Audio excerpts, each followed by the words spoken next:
Assalamualaikum warahmatullahi wabarakatuh. Perkenalkan, nama saya Siska Waiwardani dengan NIM 2207016063. Di sini saya akan menjelaskan materi tentang perlakuan pada lansia menurut Al-Quran. Langsung saja, yang pertama itu ada perlakuan pada lansia menurut Al-Quran. Dalam Al-Quran sendiri, perlakuan terhadap lansia itu ditekankan sebagai suatu kewajiban yang harus dilakukan dengan penuh kasih sayang, penghormatan, dan juga perhatian.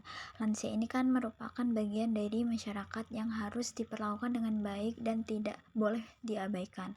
Nah, Allah Subhanahu wa Ta'ala juga menegaskan pentingnya memberikan perlakuan yang baik kepada lansia melalui berbagai ayat dari dalam Al-Quran. Salah satu contoh ayat yang menekankan perlakuan baik terhadap lansia adalah dalam Quran surat Al-Isra ayat 23 yang mengajarkan untuk tidak mengucapkan kata-kata kasar atau merendahkan mereka. Sebaliknya, perlakuan yang dianjurkan adalah dengan menggunakan kata-kata yang lemah lembut, sopan, dan penuh kasih sayang. Nah, hal ini tuh menunjukkan bahwa di dalam Islam, perlakuan terhadap lansia itu harus dilakukan dengan penuh penghargaan dan kesopanan. Selain itu, di dalam Quran surat Al-Isra ayat 26, Al-Quran juga menekankan pentingnya memberikan dukungan finansial, psikologis, serta perlakuan yang lembut dan penuh perhatian terhadap lansia. Jadi ayat ini tuh menegaskan bahwa lansia ini memiliki hak-hak yang harus dihormati dan dipenuhi oleh keluarga dan masyarakat di sekitar. Jadi dalam konteks pemberian makanan kepada orang yang membutuhkan, termasuk lansia, Al-Quran juga membahas di dalam Quran surat Al-Insan ayat 8 yang mengajarkan pentingnya memberikan bantuan kepada orang-orang yang membutuhkan, termasuk lansia, dengan memberikan makanan yang disukai kepada orang miskin, anak yatim, dan orang yang ditawan. Hal tersebut merupakan bagian dari perbuatan baik yang dianjurkan di dalam Islam. Jadi secara keseluruhan, Al-Quran ini menegaskan bahwa perlakuan terhadap lansia itu harus dilakukan dengan penuh kasih sayang, penghormatan, dan perhatian. Karena lansia ini merupakan bagian yang berharga di dalam masyarakat, serta mereka itu memiliki hak-hak yang harus dihormati dan juga dipenuhi. Jadi dengan mengikuti ajaran Al-Quran, diharapkan nantinya masyarakat ini bisa mendapatkan perlakuan yang baik dan dukungan yang diperlukan kepada lansia untuk menciptakan kesejahteraan dan kebahagiaan bagi kehidupan lansia. Oke, yang kedua itu menghormati dan memuliakan lansia. Menurut Nahda 2019, Islam itu memandang lansia dengan pandangan yang terhormat sebagaimana Islam memandang generasi muda. Islam juga memperlakukan lansia dengan baik, juga mengajarkan metode agar keberadaan lansia ini bernilai di masyarakat. Di dalam Islam, penuaan ini kan merupakan sebuah simbol dari pengalaman dan ilmu. Jadi lansia ini memiliki kedudukan yang tinggi di masyarakat dengan pandangan bahwa lansia ini adalah harta dari ilmu dan pengalaman serta sumber informasi dan pemikiran yang menjadikan lansia itu harus dihormati, dicintai, diperhatikan, dan pengalamannya dimanfaatkan. Yang ketiga, memberikan perhatian dan kasih sayang. Menurut Dr. James G. Cross 2015, memberikan perhatian dan kasih sayang kepada lansia itu merupakan suatu tindakan yang sangat penting dalam menjaga kesejahteraan dan kebahagiaan mereka. Lansia ini sering kali mengalami berbagai tantangan fisik, emosional, dan sosial akibat proses penuaan, keterbatasan fisik, dan perubahan di dalam lingkungan sosial mereka. Oleh karena itu, memberikan perhatian dan kasih sayang kepada lansia bukan hanya merupakan suatu kewajiban moral, tetapi juga merupakan bentuk penghargaan terhadap kontribusi dan pengalaman hidup yang sudah mereka miliki. Jadi salah satu cara untuk memberikan perhatian dan kasih sayang kepada lansia ini adalah dengan cara mendengarkan mereka dengan penuh perhatian. Karena lansia ini sering kali memiliki banyak cerita tentang pengalaman hidupnya yang berharga. Jadi dengan mendengarkan mereka, kita bisa memberikan penghormatan terhadap kehidupan yang sudah mereka jalani. Selain itu, memberikan waktu berkualitas untuk berinteraksi dengan lansia juga penting. Jadi kita bisa mengajak mereka untuk melakukan kegiatan bersama, berbincang, atau hanya sekadar duduk bersama untuk menciptakan hubungan yang hangat dan saling mendukung. Menurut Al-Quran, memberikan perhatian dan kasih sayang terhadap lansia itu merupakan suatu tindakan yang sangat dianjurkan. Dalam Quran Surat Al-Isra ayat 23, Allah Subhanahu wa Ta'ala berfirman, "Dan Tuhanmu telah memerintahkan supaya kamu jangan menyembah selain Dia, dan hendaklah kamu berbuat baik kepada ibu bapakmu dengan sebaik-baiknya. Jika salah seorang di antara keduanya atau kedua-duanya sampai berusia lanjut dalam pemeliharaanmu, maka sekali-sekali janganlah kamu mengatakan kepada keduanya perkataan ah, dan janganlah kamu membentak mereka, dan ucapkanlah kepada mereka perkataan yang mulia." Dalam penjelasan tafsir Ibnu Katsir, Allah Subhanahu wa Ta'ala itu menyuruh hambanya untuk berbuat baik kepada kedua orang tua, dan janganlah kamu memperdengarkan kata-kata buruk seperti perkataan ah, yang merupakan perkataan yang tingkatannya paling rendah atau ringan, serta jangan sampai ada perbuatan yang dilakukan terhadap mereka seperti meringankan tangan, eh, kepada kedua orang tua. Dan setelah Allah melarang kamu untuk melontarkan ucapan buruk dan perbuatan tercela, Allah justru menyuruh berkata-kata baik dan berbuat baik kepada keduanya, yakni dengan lemah lembut, penuh dengan sopan santun, disertai perkataan yang mulia dan penghormatan. Jadi berdasarkan penjelasan dari tafsir At-Tabani dan tafsir Ibnu Katsir, itu bisa disimpulkan bahwa Allah Subhanahu wa Ta'ala ini melarang seseorang untuk mencela atau menghardik kedua orang tuanya, baik melalui perkataan ataupun perbuatan.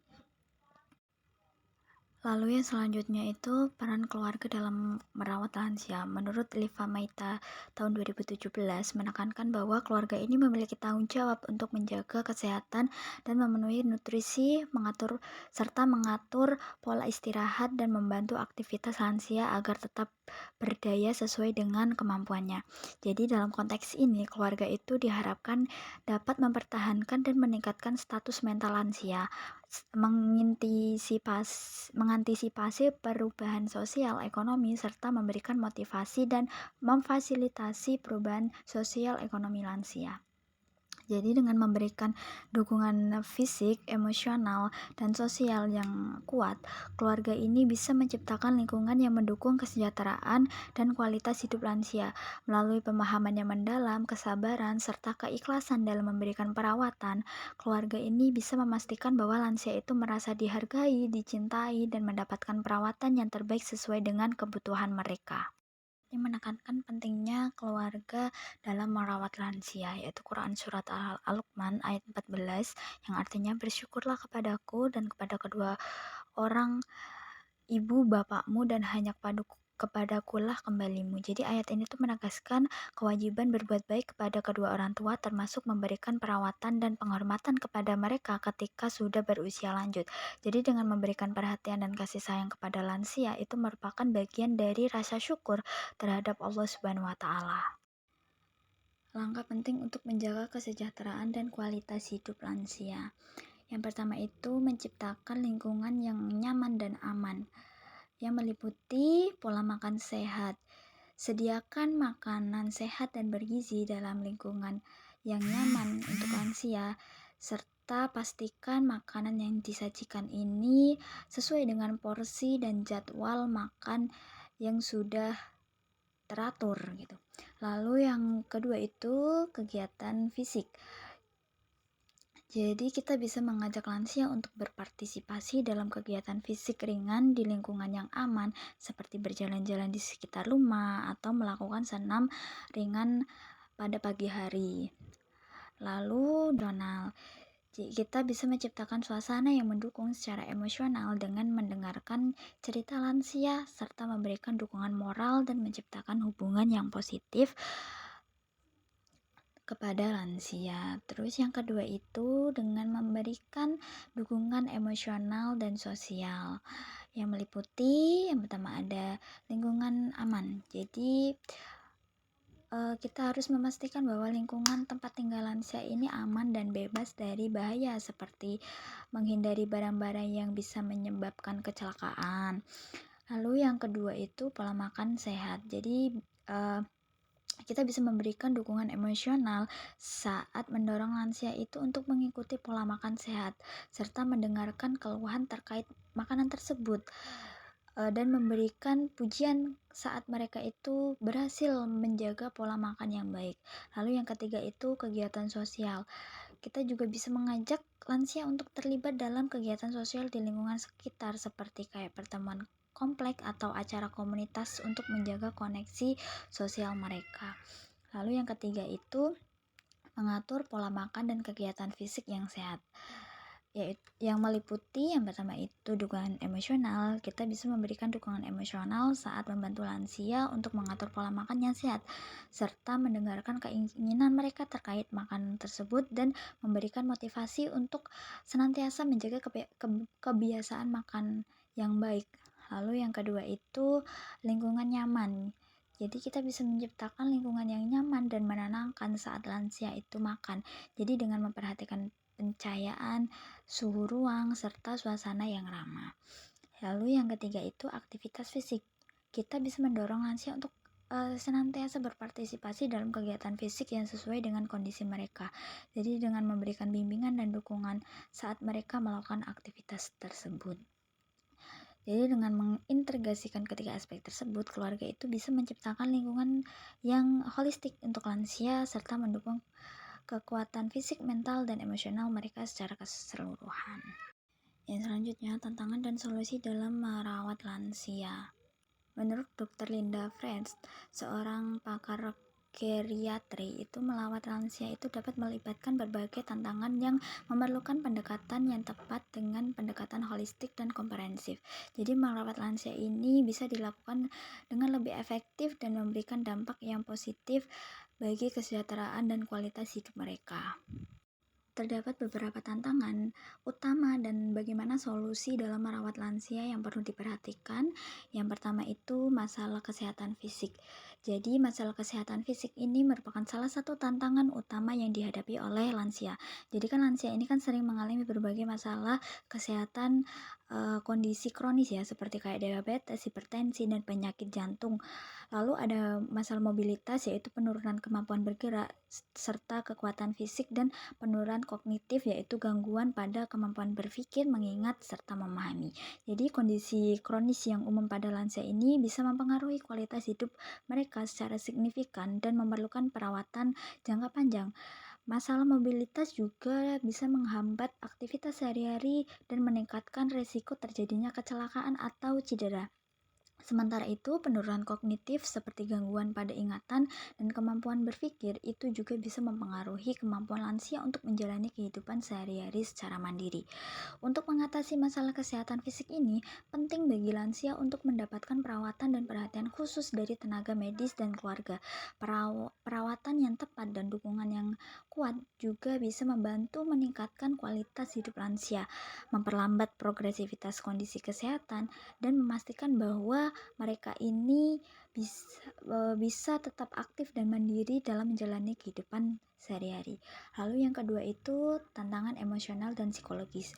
Karena lansia ini kan sering kali menghadapi tantangan emosional dan psikologis yang berdampak signifikan pada kesejahteraan mereka.